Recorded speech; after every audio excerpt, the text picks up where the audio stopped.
The negotiation table shook as Vashtoreth slammed one clawed hand against it, and every human in the room froze.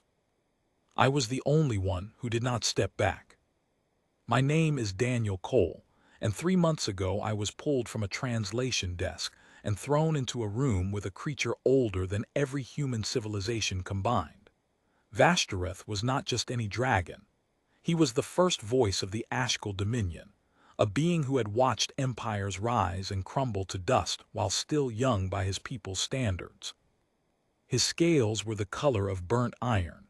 His eyes held slow-moving fire instead of pupils, and right now those eyes were locked on me because I was the fool standing closest to him. "Your species wastes my time," he said, voice low enough to rattle the windows. 3 months of talks and you still cannot answer a simple question.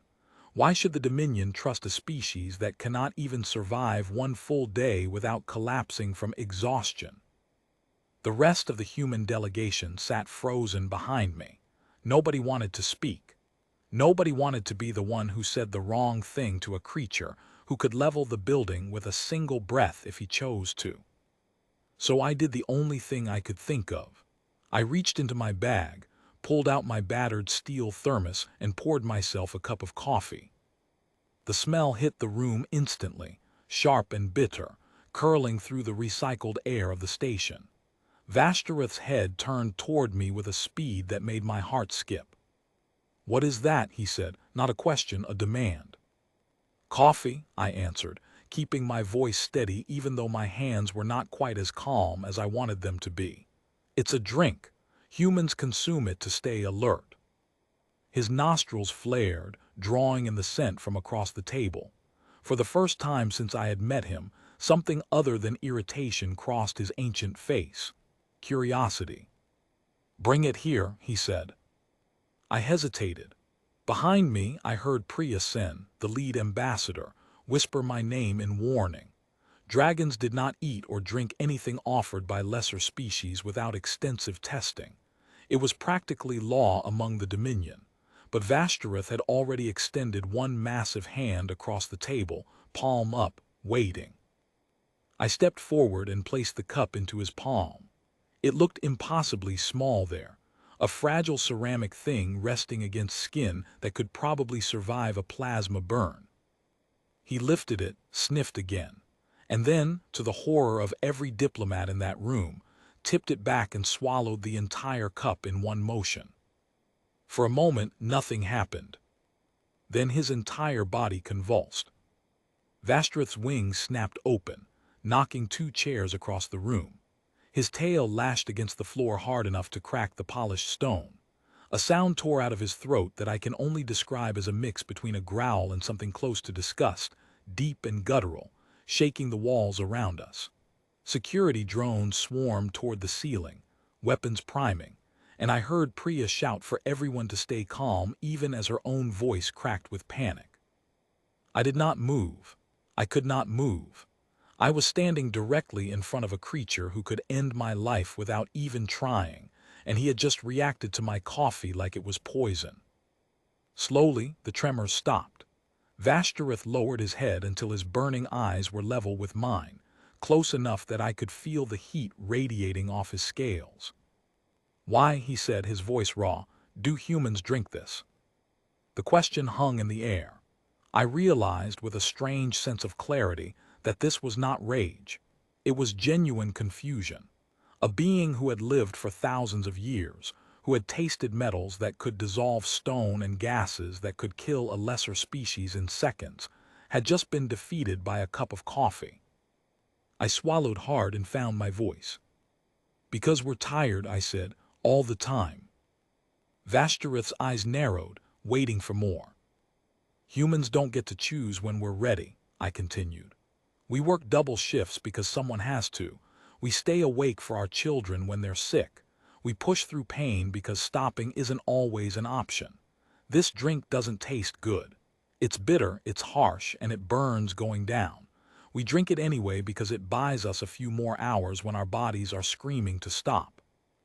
The room had gone completely silent. Even the drones overhead seemed to hover without a sound. Vashtoreth straightened, his massive frame casting a shadow across the entire table. Your kind willingly consumes something unpleasant, simply to force your body past its limits. Every single day, I said, some of us more than once. He was quiet for a long moment, his tail curling slowly behind him, no longer lashing but coiling in thought. The Dominion does not understand this, he finally said. My people rest when we are tired. We stop when our bodies demand it. There is no shame in limitation. It is simply the order of things. For you, maybe, I said. For us, limitation is something we're constantly trying to outrun. Vashtoreth tilted his head, studying me the way a scientist studies something they cannot quite classify. Explain. I glanced at Priya, who gave me the smallest nod, a silent permission to keep going. So I did. There was a rescue team, I said, that worked for 11 days straight after an earthquake hit a coastal city. 11 days, digging through collapsed buildings, surviving on maybe 2 hours of sleep between shifts. They kept going because every hour mattered. Every minute they stopped resting was a minute someone underneath the rubble might still be alive.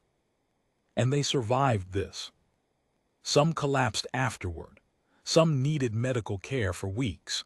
But they pulled 43 people out alive who would not have made it if the rescuers had stopped to rest properly. Vashtoreth's firelit eyes flickered, something shifting behind them. There was a scientist, I continued, my voice steadier now, who worked through a disease outbreak that was killing thousands. She barely slept for 2 months while trying to find a way to stop it. People told her to rest. She refused.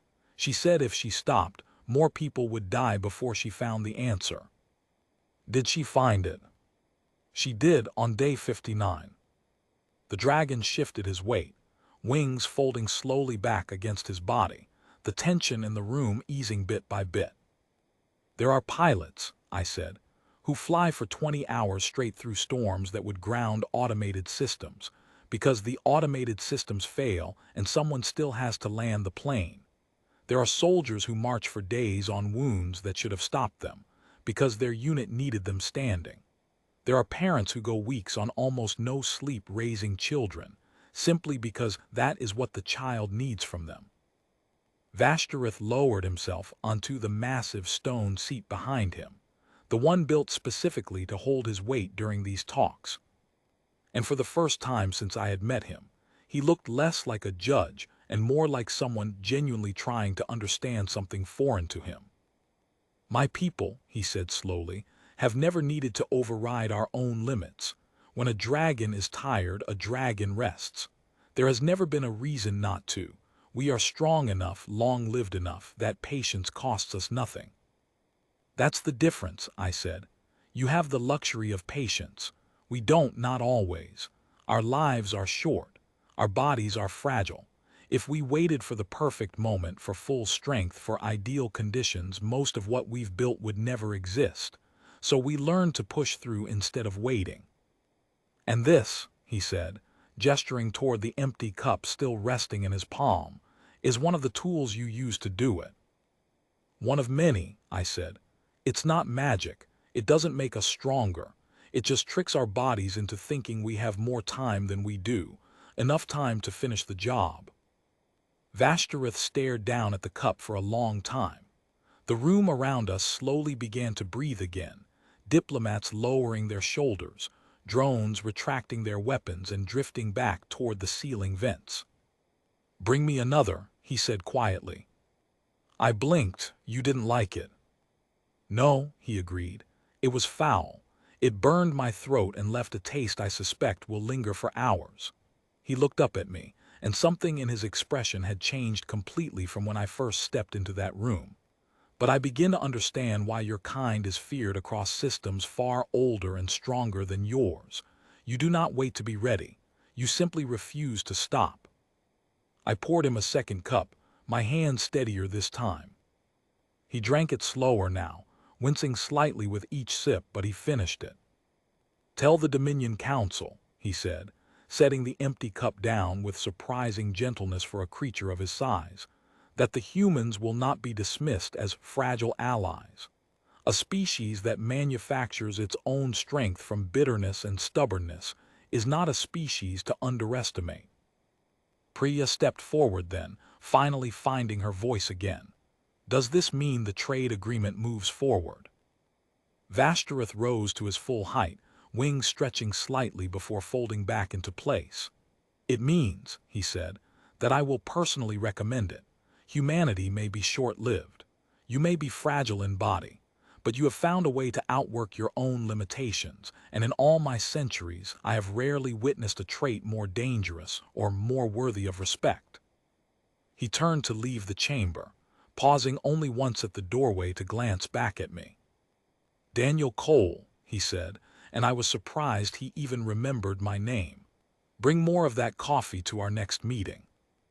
I will, I said. And Daniel, he added, tell your rescue workers, your scientists, your pilots, your parents who barely sleep, that the Dominion has taken notice. We have lived long lives built on patience. Your kind has built something else entirely, something that burns fast and bright and refuses to bend, even when it should. He left the chamber, the door's sealing shut behind him, and for a long moment nobody in that room said a word. Priya finally broke the silence, letting out a breath she had clearly been holding since he first slammed his hand on the table. You just secured a trade deal with a cup of coffee. I looked down at the thermos still in my hand, half empty, steam curling faintly from the opening.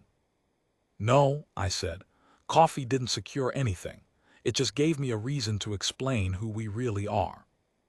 Outside the chamber windows, the stars stretched endlessly across the black, indifferent to empires or treaties or ancient dragons who had just learned, for the first time in 1,000 years, that being fragile and being weak were never the same thing at all.